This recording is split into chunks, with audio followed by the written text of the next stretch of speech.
ഉത്സവങ്ങൾ ഒന്നിനു പുറകെ ഒന്നായി വന്നുകൊണ്ടിരിക്കുന്നു. ഓണം കഴിഞ്ഞു, ദീപാവലി കഴിഞ്ഞു, നവരാത്രി കഴിഞ്ഞ് ഇങ്ങനെ വന്നുകൊണ്ടേയിരിക്കും. എല്ലാ മതങ്ങളുമായി ബന്ധപ്പെട്ട ഉത്സവങ്ങൾ എല്ലാ വർഷവും നിരവധി ഉണ്ടാകും. അതൊന്ന് ചർച്ച ചെയ്യണം, ഈ ഉത്സവങ്ങളെക്കുറിച്ചൊന്ന് ചർച്ച ചെയ്യണം എന്ന് ഞാൻ ആഗ്രഹിക്കാൻ കുറച്ച് നാളുകൊണ്ട് ആഗ്രഹിക്കുകയാണ്. ഉത്സവങ്ങൾ കേവലം ഒരു മതപരമായ അനുഷ്ഠാനങ്ങളോ ആചാരങ്ങളോ മാത്രമല്ല. തീർച്ചയായിട്ടും പല ഉത്സവങ്ങളും മതപരമായ ആചാരങ്ങളും അനുഷ്ഠാനങ്ങളും ചടങ്ങുകളും ഒക്കെയാണ്. പക്ഷെ അത് മാത്രമല്ല, ആഴത്തിൽ വേരൂന്നിയ ചില അർത്ഥതലങ്ങൾ ഉത്സവങ്ങൾക്കുണ്ട്. പലപ്പോഴും നമ്മൾ പുറംചട്ട മാത്രമേ കാണുന്നുള്ളൂ. ഈ പുറംചട്ടയിലാണ് കണ്ണുടക്കി നിൽക്കുന്നത്. ആകർഷണം പുറംചട്ടയിലാണ്. അതുകൊണ്ട് ആന്തരികമായ അർത്ഥതലങ്ങൾ കാണാൻ കഴിയുന്നില്ല. അത് ജീവിതത്തിൻ്റെ ഒരു വൈരുദ്ധ്യം തന്നെയാണ്. ഔട്ടർ അപ്പിയറൻസ് നമ്മളെ തെറ്റിദ്ധരിപ്പിക്കുകയാണ്. ആന്തരികമായ കാര്യങ്ങളെക്കുറിച്ച് ചിന്തിക്കാൻ നമ്മളെ അനുവദിക്കാതെ. അപ്പോൾ ആന്തരികമായ സന്ദേശങ്ങളാണ് പലപ്പോഴും നമ്മൾ മറന്നു പോകുന്നത്. ഉത്സവങ്ങളുമായി ബന്ധപ്പെട്ടും എനിക്കതാണ് പറയാനുള്ളത്. ഈ ബാഹ്യത, എക്സ്റ്റേർണൽ അപ്പിയറൻസ്, ബാഹ്യത എന്ന് പറയുന്നത് അജ്ഞതയുടെ പദവിയുള്ള ഒരു കാര്യമാണ്. അജ്ഞതയുടെ പദവി അതിനുണ്ട്. ഒരു സംസ്കാരത്തിൽ അജ്ഞത മനഃപൂർവ്വമായി കടത്തിവിടുമ്പോൾ അല്ലെങ്കിൽ നടപ്പിൽ വരുമ്പോൾ നമ്മൾ യാഥാർത്ഥ്യങ്ങളെ കാണാതൊഴിലും ഇരുട്ടിൽ തപ്പും. ആഗ്നോസിസ് എന്നൊരു ഗ്രീക്ക് പദമുണ്ട്. ആഗ്നോസിസ്, അജ്ഞം അഥവാ ഇരുട്ടുകൾ എന്നാണ് എൻ്റെ അർത്ഥം. നമുക്ക് പൈതൃകമായി ലഭിച്ച അല്ലെങ്കിൽ പൈതൃകമായി കിട്ടിയ ഒരു കൂടപ്പിറപ്പാണ് അജ്ഞം. ആദ്യ കോശത്തിൽ നിന്ന് നമുക്ക് ലഭിച്ച ഒരു ലെഗസി എന്ന് പറയാം. ജീവിതം അനന്തമായ അന്വേഷണമാണെന്നുള്ളത് നമ്മൾ മറന്നു പോകാൻ പാടില്ല. നമ്മൾ അന്വേഷിക്കുമ്പോൾ ഉത്തരം ലഭിക്കും. പക്ഷെ ഓരോ ഉത്തരവും കൂടുതൽ ചോദ്യങ്ങളിലേക്കാണ് നയിക്കുന്നത്. അതാണ് ഒരു പ്രതിഭാസം. ഉത്തരങ്ങൾ ലഭിക്കുമ്പോൾ ഉത്തരങ്ങൾ കൂടുതൽ ചോദ്യങ്ങളിലേക്ക് നയിക്കും. അതിൻ്റെ അർത്ഥം കൂടുതൽ അറിയും തോറും കൂടുതൽ നാം മനസ്സിലാക്കും. എത്ര കുറച്ചേ നമുക്കറിയാവൂ, എത്രമാത്രം ഇനി അറിയാൻ കിടക്കുന്നു എന്ന് നാം മനസ്സിലാക്കും കൂടുതൽ അറിയും തോറും. അതുകൊണ്ടാണ് നമ്മൾ അന്വേഷണം ഒരിക്കലും അവസാനിക്കുന്നില്ല എന്ന് പറയുന്നത്. അന്വേഷണത്തിലൂടെ നമുക്ക് സഞ്ചരിക്കാൻ പുതിയ പാതകൾ തെളിയുകയാണ്. നമുക്ക് പുതിയ പാതകൾ ആവശ്യമാണ്. അന്വേഷിക്കുമ്പോഴാണ് പുതിയ പാതകൾ കണ്ടെത്തുന്നത്. ഇപ്പോൾ എവറസ്റ്റ് കയറാൻ ശ്രമിക്കുമ്പോൾ ഒരാൾ കയറി മുകളിലേക്ക് വരുമ്പോൾ ഒരു കൂർത്ത സ്ഥലം ദൂരെ നിന്ന് കാണുന്നു എന്ന് വിചാരിച്ചുള്ളൂ. അയാൾ സ്വാഭാവികമായി വിചാരിക്കും, അതൊരു കൊടുമുടിയാണ്, അത് എവറസ്റ്റ് കൊടുമുടിയാണ്, അതിൻ്റെ ഷേപ്പൊക്കെ കണ്ടിട്ട് ഇത് കൊടുമുടിയാണെന്ന് തോന്നുകയാണ്. അതുകൊണ്ട് ആവേശത്തോടെ അവിടെ എത്തുകയാണ്. എത്തിയപ്പോഴാണ് മനസ്സിലാക്കുന്നത് അത് വെറും ഒരു കുന്നായിരുന്നു. ഇനി ആ മലനിരകൾ ഇങ്ങനെ നീണ്ട് വളർന്ന് വ്യാപിച്ച് കിടക്കുകയാണ്. ഒരു കുന്നിൽ മാത്രമാണ് നമ്മൾ വന്ന് നിൽക്കുന്നത്. ഇത് തന്നെ അറിവിൻ്റെ പ്രശ്നം. അറിവിൻ്റെ പ്രശ്നം ഇതാണ്. അറിവിൻ്റെ ഓരോ പടവുകൾ താണ്ടുമ്പോൾ ഈ ബോധം നമുക്ക് ഉദിക്കും. അറിയുന്നവർക്ക് ഈ ബോധമുള്ളൂ. ഞാൻ തുടങ്ങിയത് ഉത്സവത്തെക്കുറിച്ചാണ്. ഉത്സവത്തെക്കുറിച്ച് പറഞ്ഞുകൊണ്ടാണ് സ്റ്റാർട്ട് ചെയ്തത്. അതിലേക്ക് തന്നെ മടങ്ങാം. ഉത്സവങ്ങൾ, ഞാൻ പറഞ്ഞത് ഉത്സവങ്ങൾ കേവലം ആചാരങ്ങളോ അനുഷ്ഠാനങ്ങളോ അല്ലെന്നാണ് പറഞ്ഞത്. മറിച്ച് അവയെ ഞാൻ വിളിക്കുന്നു ജീവനുള്ള രൂപകങ്ങൾ. ഉത്സവങ്ങൾ ജീവനുള്ള രൂപകങ്ങളാണ്, ലിവിങ് മെറ്റഫേഴ്സ് എന്ന് വിളിക്കാം. ഇപ്പം നവരാത്രി മാത്രം എടുക്കാം. ഞാൻ എല്ലാം കൂടി ഇപ്പം ചർച്ച ചെയ്യാൻ നേരമില്ല. നവരാത്രി മാത്രം എടുക്കാം. രാത്രി അല്ലെങ്കിൽ നൈറ്റ് എന്ന് പറഞ്ഞാൽ എന്താ? അജ്ഞതയുടെ ഒരു ഉടയാടയാണ്. Night is the attire of ignorance. Attire of ignorance, അതിൻ്റെ സിംബോളിക്കൽ മീനിങ് ഏതാണ്? അജ്ഞതയുടെ ഉടയാട മാത്രമാണ് രാത്രി. അപ്പോൾ 9 രാത്രിയാണ് നവരാത്രി. 9 രാത്രികൾ. ഈ 9 രാത്രികളെ 9 അവസരങ്ങളായി ക്രിയ ചെയ്യുമ്പോഴാണ് നവരാത്രി ഒരു ജീവനുള്ള രൂപകമായി മാറുന്നത്. അതാണ് നമ്മുടെ ദൗത്യം. 9 രാത്രികളെ 9 അവസരങ്ങളായി രൂപം മാറ്റുമ്പോൾ ജീവനുള്ള ഒരു രൂപകമായി നവരാത്രി മാറും. ആശയക്കുഴപ്പങ്ങളാണ് നമ്മളിപ്പോൾ കിടക്കുന്നത് ഇത്തരം കാര്യങ്ങളെക്കുറിച്ച്. അതുകൊണ്ട് സ്പഷ്ടതയിലേക്ക് നീങ്ങണം. ആശയക്കുഴപ്പത്തിന് സ്പഷ്ടതയിലേക്ക് നീങ്ങണം. അമൂർത്തത്തിൽ നിന്ന് മൂർത്തതയിലേക്ക് മാറണം. ഒരു മറുരൂപം നമുക്ക് സംഭവിക്കണം. ഭയത്തിൽ നിന്ന് ധീരതയിലേക്കുള്ള ഒരു എഴുന്നള്ളത്താകും അപ്പോൾ അത് ഈസിയൊന്നുമല്ല. അതത്ര പ്രയാസരഹിതമാണെന്ന് കരുതരുത്. ഭയത്തിൽ നിന്ന് ധീരതയിലേക്കുള്ള ഒരു എഴുന്നള്ളത്ത് സംഭവിക്കണമെങ്കിൽ മൂർത്തതയായിട്ട് മാറണം. ഒരു സഞ്ചാരം ഇവിടെ ആവശ്യമാണ്. 3 ഘട്ടങ്ങളാണ് നവരാത്രി ഫെസ്റ്റിവലിനുള്ളത്. നവരാത്രി ഉത്സവത്തിന് 3 ഘട്ടങ്ങളാണുള്ളത്. നവരാത്രി അനാവരണം ചെയ്യുന്നത് 3 ഘട്ടങ്ങളാണ്. 3 phases. There are 3 phases for the Navaratri festival. ആദ്യത്തെ ഘട്ടം മനനത്തിനും പഠനത്തിനുമായി ഒരുക്കപ്പെടുന്നു. ഇതിനെ പ്രതിനിധീകരിക്കുന്നത് സരസ്വതി.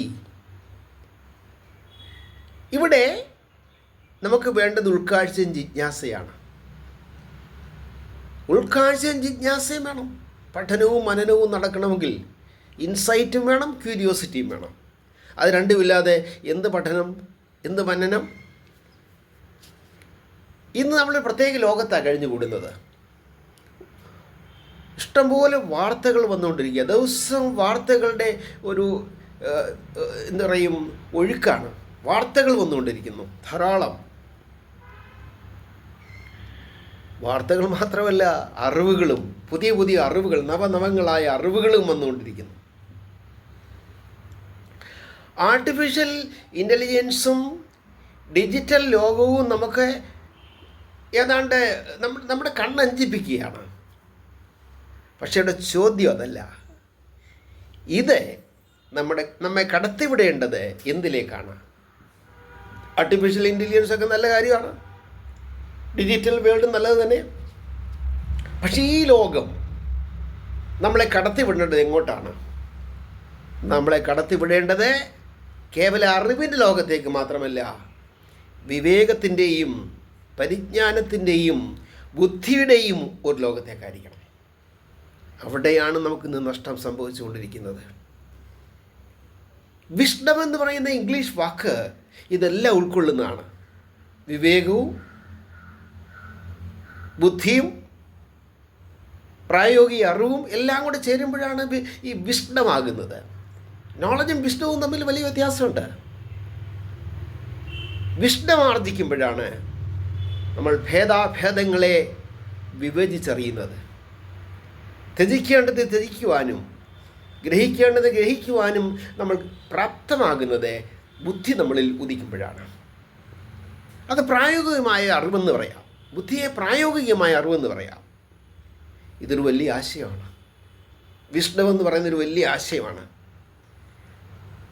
ഈ പ്രായോഗികത കൈവരിക്കുമ്പോഴാണ് ഞാൻ മുമ്പേ പറഞ്ഞതുപോലെ തെറ്റും ശരിയും തിരിച്ചറിയുന്നത്. നമ്മളെ ആരും അത്ര പെട്ടെന്ന് കളിപ്പിക്കാനൊന്നും പറ്റില്ല. ഈ തിരിച്ചറിവ് നമുക്കുണ്ടെങ്കിൽ, അല്ലാത്ത അറിവുകൊണ്ട് ഇങ്ങനെ ഈ തിരിച്ചറിവ് ഇല്ലെങ്കിൽ, തിരിച്ചറിവിനുള്ള ഒരു സ്കോപ്പ് ഇല്ലെങ്കിൽ, അതിനുള്ള ഒരു സാധ്യതയില്ലെങ്കിൽ നമ്മുടെ അറിവ് കൊണ്ട് യാതൊരു പ്രയോജനവുമില്ല. അപ്പം നവരാത്രിയുടെ ആദ്യത്തെ ഘട്ടം എത്ര ശ്രേഷ്ഠമാണെന്നാണ് ഞാൻ പറഞ്ഞു വരുന്നത്.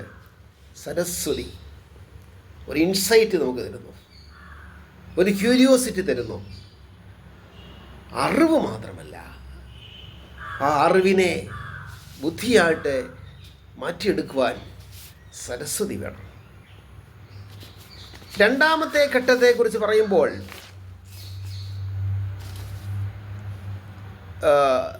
സമ്പത്തിനാണ് പ്രാധാന്യം. നവരാത്രിയുടെ രണ്ടാമത്തെ ഘട്ടത്തിന് ധനത്തിനാണ് പ്രാധാന്യം. അതിനെ പ്രതിനിധീകരിക്കുന്നത് ലക്ഷ്മി. ഇവിടെയാണ് നമ്മൾ മനസ്സിലാക്കേണ്ടത് എന്താണ് ഈ ധനം. ഈ ധനം എന്നതിനെക്കുറിച്ച് ഒരു നിർവചനം നമുക്ക് വേണ്ടേ? ഇപ്പോൾ ആഡം സ്മിത്ത് എന്ന് പറയുന്ന വലിയ ഇക്കണോമിസ്റ്റ്, സാമ്പത്തിക ശാസ്ത്രജ്ഞരുടെ പുസ്തകം തന്നെ എഴുതിയിട്ടുണ്ട്, വെൽത്ത് ഓഫ് നേഷൻസ്. വെൽത്ത് അല്ലെങ്കിൽ ധനം എന്ന് പറഞ്ഞാൽ എന്താണ്, സാമ്പത്തിക അർത്ഥത്തിൽ എങ്ങനെയാണ് എന്നാണ് അദ്ദേഹം ഡിസ്കസ് ചെയ്യുന്നത്.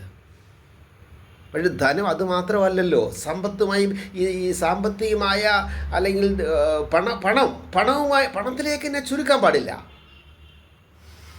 ധനത്തെ പണത്തിലേക്ക് ചുരുക്കുമ്പോഴാണ് കുഴപ്പമാകുന്നത്. യഥാർത്ഥ ധനം എന്താണ്? Health, peace of mind and harmony. ഇതാണ് ധനം. ആരോഗ്യം വേണം, ഹെൽത്ത് വേണം, പീസ് ഓഫ് മൈൻഡ് വേണം, മനഃശാന്തി വേണം. അന്തിമ വിഷയങ്ങളിൽ മനുഷ്യനെല്ലാം വേണ്ട മനസ്സമാധാനമാണ്. അതില്ലാതെ എന്ത് വെൽത്ത്? അതില്ലാത്ത വെൽത്തിന് എന്താ കാര്യം? മനഃശാന്തി വേണം. മൂന്നാമത് പറഞ്ഞത് എന്താ? ഹാർമണി വേണം, ബന്ധങ്ങളിൽ ഒരു സ്വരച്ചേർച്ച വേണം. അപ്പോൾ ഇത് മൂന്നും സൃഷ്ടിക്കാൻ കഴിയണം വെൽത്തിലൂടെ. ലക്ഷ്മി എന്ന് പറഞ്ഞാൽ അതാണ്. യഥാർത്ഥ സമ്പത്ത് എന്ന് പറഞ്ഞാൽ എന്താ? അത് അഴിഞ്ഞു പോകുന്നതല്ല. അഴിഞ്ഞു പോകുന്നത് യഥാർത്ഥ സമ്പത്തല്ല. അഴിയാത്ത സമ്പാദ്യങ്ങളാണ് യഥാർത്ഥ ധനം.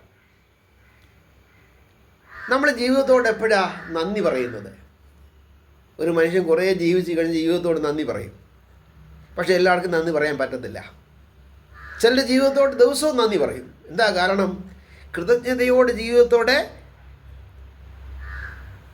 നന്ദി പറയണമെങ്കിൽ ഇത്തരം സമ്പത്ത് നമുക്ക് വരണം. യഥാർത്ഥ സമ്പത്ത് വരണം. ധനമല്ല, പണത്തിലേക്ക് ചുരുക്കാതെ. ഞാൻ മുമ്പേ പറഞ്ഞ 3 കാര്യങ്ങൾ ധാരാളമായി നമുക്ക് ലഭിക്കുമ്പോഴാണ് നമ്മൾ ജീവിതത്തോടെ കൃതജ്ഞത പ്രകാശിപ്പിക്കുന്നത്. ഇനി മൂന്നാമത്തെ ഘട്ടത്തെക്കുറിച്ച് പറഞ്ഞാൽ അത് ശക്തിയാണ്. ശക്തി, പവർ. അതിൻ്റെ പ്രതിനിധിയാണ് പാർവതി. വെല്ലുവിളികളെ നേരിടാനുള്ള ശക്തി,